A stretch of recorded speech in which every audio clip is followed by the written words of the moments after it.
The tactic has a name. I can't exactly give up on the double diamond now, can I?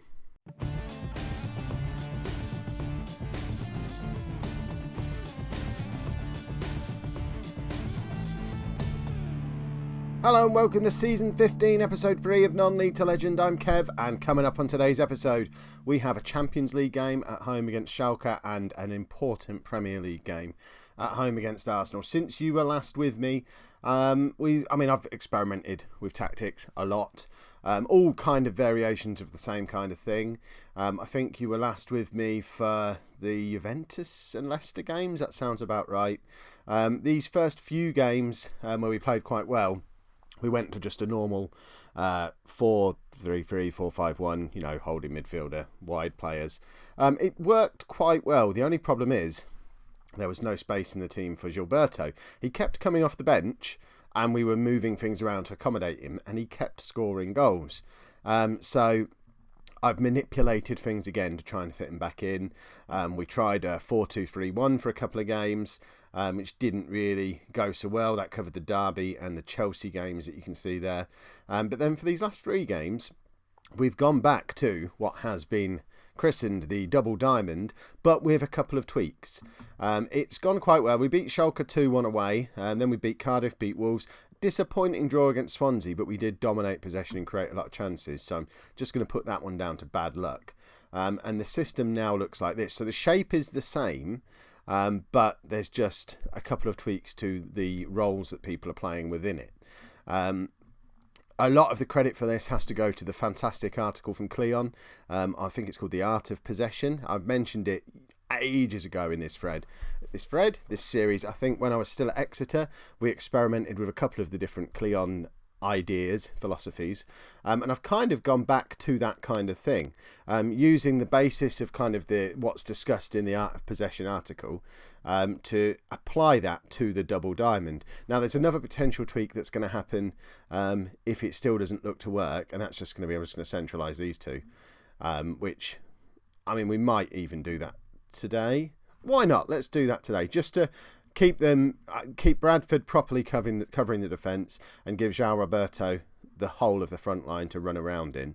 But other than that, we're looking for quite a possession-heavy system. We've dropped a lot of the playmaker instructions that we had before and taken it down to just the two playmakers, which are Umputu as the wide playmaker on the left of midfield and Gilberto as an attacking playmaker behind João Roberto, who is now playing as a false nine. You saw me experiment with doing that in the last episode when we went to the 4-5-1. I quite like, when I've got a lone striker, I like them to be a false nine. João Roberto can sort of do it. He's not ideally suited for it. I would like to be playing him as an advanced forward, but it doesn't really work as a lone striker in my experience. You're probably going to tell me a million reasons why I'm wrong, but I quite like a false nine when it's a player up on his own. It allows these two players who are supporting him to just sort of get beyond him and have a little bit more influence on the attack. That's what Van Inzerilin, we're just going to call him Van. He's going to play as an inside forward, basically cutting in to support João Roberto on this side. Gilberto floats around in these areas and links up quite nicely with Umputu. So a lot of creativity is coming from here. We have an attacking fullback on that side to overlap because Umputu comes in narrow, and then Mateza is supposed to give us the width down this side. Van Inzerilin gives it on the other side. And then Bradford is just a normal defensive midfield player. None of this register nonsense. And Wilkes has gone to a box-to-box midfielder. It doesn't perfectly suit either of them, but does give us a little bit more of a hard-working centre to the team, someone to get some tackles in, do a little bit of running. We've then got Medane just as a supporting fullback, really because we don't want him bombing forward too far on this side, especially when Bradford was playing over to the left, because we could end up with a big gap in there that Wilkes then has to drop back and cover. So that's the theory behind having him as support. And then Martelli and Osborne as the centre-backs, with Donnarumma still in goal. So this is the debut of that most recent tweak, with centralising the two sort of central players, if you like. And now it's kind of more of a traditional 4-1-4-1, but we're just sort of zigzagging the midfield a little bit. And really, the midfield four isn't a million miles away from the way we played when we were at Boston way back in the first season when we won the Conference North, because back then we played with it was a flat one, but we had Kane Felix, I think, would be an attacking winger on the right, and then Kyle Dixon as an attacking advanced playmaker in the middle, and then we played a wide midfielder, and I can't remember what we did there, maybe box to box, maybe a ball winning midfielder.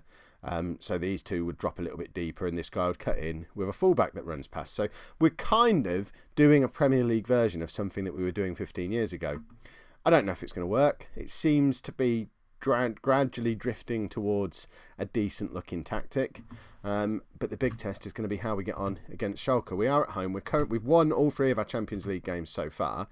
So we're top of our group. A win today puts us through to the knockout rounds, I believe. So yeah, I've made a couple of tweaks. Ayrton's just being rested. He'll normally play there with Van Inzerillen just there, and then Putu can then play there or there or there. A bit of a utility man covering any of these midfield spots.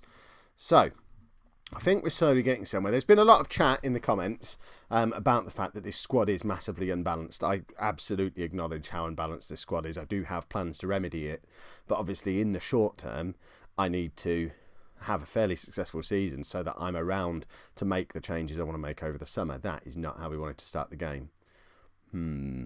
Bit of a problem. Hopefully we'll come back from that and we won't need to worry about it. But we've got too many flair players, too many fancy playmaker type midfield players, all wanting to play fairly centrally. We only have one real top quality striker at the club. We've only got one real proper winger in Ayrton, so it's hard to go to a 4-3-3, 4-5-1 type thing. Hard to play 2 up front because we don't have a second striker to go up. It's just a massively imbalanced squad, which I do have plans to fix. The plans involve selling Gilberto and Ayrton, which I'm hoping... Oh, Gordon Bennett. I'm hoping that can bring in upwards of £100 million, which we can then combine with the massive amount of money Man City have anyway to bring in 4 or 5 decent players. This is not the start we had in mind for the new version of the Double Diamond. I mean, stats-wise, we're playing quite... Oh, Donna, whatever his name is. Donna, let's save that. Donnarumma. There we go. I've not learnt all these names yet. But we've had 70% of the possession so far. We've had 6 shots, 3 of them on target. Unfortunately, Schalke have had the 2 clear-cut chances, so we're not really creating anything in really dangerous positions, and Schalke are having all of the attacking play, and we're just being quite wasteful with the ball when we get it. But we've got a chance to have a little bit of a break on here. Van Inzerillen is in, and really should have squared that for João Roberto. This is a bit of a problem because I'd kind of hoped we would equalise it before half time. We shouldn't be in danger of losing this game. We've played really well in the Champions League so far. Right, João Roberto is in. I mean, he's had 2 good chances there. You would think a player of his quality would score one of them, but at least we've now had a clear-cut chance. So, Matt Kilgallen, shout at the lads. That's it. Motivate them. Look at that. They're all up for this now. We're going to go out in the second half and we're going to tear Schalke apart. Come on. That's what we need. Oh, just lose the ball in midfield, why don't you? I mean, this system still isn't exactly how I would want it to be. It's certainly not a system we're looking to be playing long-term at Man City. It's me trying to make the best of a really imbalanced squad. I mean, it's yeah, lots of people have said how it's not the best job and the best situation to walk into. The fact I've got nearly £700,000 a week in wages going out to Raheem Sterling and Briel and Bolo, who can't even get on the bench. I mean, that shows how imbalanced this squad is towards ageing stars who can't get in the team anymore and young flair players who just aren't really what we need. We need a Yaya Toure. That's what we need. But obviously they never got round to replacing him. Right, Ayrton's going to come on for Van Inzerillen. Gilberto's not having a good game. I'm going to bring Raheem Sterling on, actually, and just give him a go. He's been good when we've played him, but we have to use him sparingly. He's 34 now. He's retiring at the end of the season. We certainly don't want to build anything around him. But as an impact player, he has still got it. So hopefully, giving him 20 minutes will be enough time for him to put his mark on the game and just make something happen. I mean, it's not happening at the moment, is it? What we could do, just to try something a little bit different, is do that. Make you a roaming playmaker, maybe. Swap them two over, perhaps. No, that's even worse. I mean, Umputu doesn't really like doing that, does he? Why is he... That's not what I tried to click on. That's what I was supposed to click on. There we go. So, that's something a little bit different. We don't have another striker to bring on. We'll bring Suarez on for Wilkes, just as... I mean, we're clutching at straws a little bit. But last 10 minutes, we've got to try something a little bit different. And this slight change in shape might be it. And I like this shape. This might be a shape that we go for going forward. The problem is Gilberto doesn't fit into it. Suarez is in. We've got one back. See, I like this shape. But they paid £50 million for Gilberto, and he's earning an absolute fortune. He's a regular starter for Brazil. How do we not play him? I guess this is a real test of my management. Can I make a strong decision and just drop Gilberto completely? And I don't know that I can, because he is good. But I just prefer this shape to the double diamond. Difficult. What do we do? This has been a really disappointing performance. We've played a lot better than this recently, and that's a shame. There you go. We're fired up, though. I mean, we're still basically through to the knockout round. We're 6 points clear, 2 games to go, and it would need a 7-goal swing for PAOK to push past us. So it's not all bad. Now we've got to play Arsenal, though, and this is really important because the league position, if we have a quick look at the Premier League table, is already starting to look a little bit desperate. We're 10 points behind Chelsea, and we're supposed to be challenging for the title. We're only 4 points behind Everton in second place, though, and I think we'd get away with a second place finish. To be honest, we'd probably get away with a Champions League finish, but we can't be losing to the likes of Arsenal. We've already lost 3 games this season. That's not good enough for our pre-season aspirations. So we need to go and beat Arsenal. Let's go and get that done now. Right, I'm tweaking slightly again, still searching for the system that really works for these players. I don't know why I've moved those 2 back over there. I still want them in the middle. So João Roberto is going to have a go as an attacking advanced forward. I'm worried there's just a massive gap there and it might not work, but it's his best position and he scored a lot of goals for us there earlier in the season. Other than that, the only other change is Ayrton comes in for Umputu, which means Van Inzerillen can drop back down to the wide playmaker role. A couple of people have asked why I'm not doing a straight 4-2-3-1. The main reason is we don't have anyone who can play on the left-hand side as a proper winger. Van Inzerillen and Umputu both are happy playing on the left-hand side of midfield. Van Inzerillen is happy playing on the right wing. No one's really happy playing on the left wing, so we don't really have the players for it, unfortunately. So we'll try this with João Roberto as an advanced forward today. It might just be the difference maker that we need. Just having him playing right on the shoulder of the defenders, stretching them with his pace, getting into more goal scoring positions. And I mean, he's a player who traditionally has scored sort of 30 plus goals for Manchester City. So I'm kind of holding him back a little bit, making him a false 9, which I don't want to do. And that is not the start we want. Again, that's 2 games in a row. Early goals, rubbish. They should be banned. And it's from a set piece. Is there, tactics-wise, there's not really anything we could have done about that. I don't think. It's just sloppy defending. I mean, we had 2 opportunities to clear the ball there. It bounces out to an Arsenal player at the 3rd time of asking, and they just tuck it away. I mean, we're making it hard for ourselves with stuff like that. But João Roberto did brilliantly there. That's a little spark of something from him that we haven't seen for a little while. So hopefully he's not going to get too isolated and we'll be able to do things like that a little bit more often. Come on, lads. We cannot afford not to win this game. Even a draw is not good enough. We're at home. We've already lost to Chelsea this season. We can't go losing to Arsenal as well, because otherwise we're drifting towards the sack. Because the Man City board are quite demanding. So, see that. I mean, the problem there, we had no one up supporting João Roberto. Perhaps Gilberto needs to be on an attacking instruction just to get up alongside him a little better. Ayrton has done really well there, though. Puts it across for João Roberto. Should have done better with that. That was a clear-cut chance for a clinical finisher who really should have done better. It should be 1-1 at this point. I mean, look, we've had 71% possession. We've had the same number of clear-cut chances as Arsenal, more shots. And they're going to score again from another set piece. I have no words. We're playing well. And they've had 2 corners. And, I mean, I don't even know what to say to what's just happened. We just can't defend. And it's because we've got too many tippy-tappy flair players. We haven't got players who are just going to get in there and lump it clear when they need to and win headers. We need Carlos Zabala. I might go and try. I mean, I did try and sign him. Ipswich wanted £120 million for him. But he's exactly the kind of player we need. Someone who's just going to get stuck in. Oh. Right.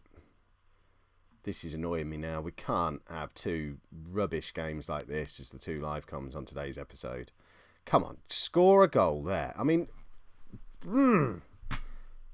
he's had so many chances now and he's just not putting them away. It's like he wants me to be sacked. Has he got a mate who he wants to take over or something? He's not old enough to do the job himself. Is his dad a manager? Ridiculous. I might just sell all three of the Brazilians that we've got because I can't get any of them playing the way I know they should be able to play. Right. Sterling's going to come on again for Gilberto. I think, see, Van Inzerillen can't play central midfield, so we can't switch to the 4 unless we take him off. In fact, let's take him off. And we are going to switch to this. And we're going to swap them over. No, we're not going to do that. We're going to swap them over. We're going to make Wilkes a roaming playmaker. And we'll do that. It's too late, though. Oh. This is the system we should be playing. Sooner or later, I need to just start playing it, I think.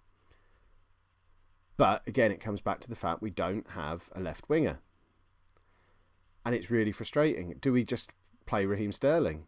Even though he's an old man and he's past it, really. He's not going to be able to play every week. He's not the solution. But, I mean, how much of the board going to moan if I'm playing Sterling ahead of Gilberto? Oh, what are we going to do? They're going to score again here. We have not looked like winning this game. Look at those stats. If they'd have scored again from a corner, my foot would have gone through the monitor. Oh. Right. We don't have an attacking substitution to make either. Oh, just bring Andre on for Bradford. It makes no difference to anything at all. Other than the fact Bradford was a bit tired. Oh dear. This is not going well, is it? Sacked before the next episode, do we reckon? Where do we go from here? Oh dear. I don't know if this is that I'm playing above my level. Perhaps I'm out of my depth. I think part of it is that we've just been left with this really lopsided squad. And this is where I need the opportunity to actually sit down with the board and say, look, this bunch of jokers that has been assembled here is a joke. We need to clear out. We need 2 years. And we need to bring in 5 or 6 new players. But I just don't think I'm going to be given the time to do it, unfortunately. And that is terrible. We've lost 2-0 at home to Arsenal. I mean, right, here we go. Matt, I'm sorry, I'm doing it. I'm taking over. Let's get aggressive. Just not having that. Yeah, you can do the individual ones. But what a load of rubbish. If you enjoyed today's episode, make sure you pop a like on there for me. Let me know in the comments what you would do tactically. Remember, we don't have a left winger. So anything that involves a left winger doesn't really work. We don't have any money to spend in January either, unless we sell Gilberto in January, which we're not going to get as much money from in January as we would in the summer. But I'm thinking if we make it to January, do that maybe. Subscribe to the channel, and thank you very much for watching.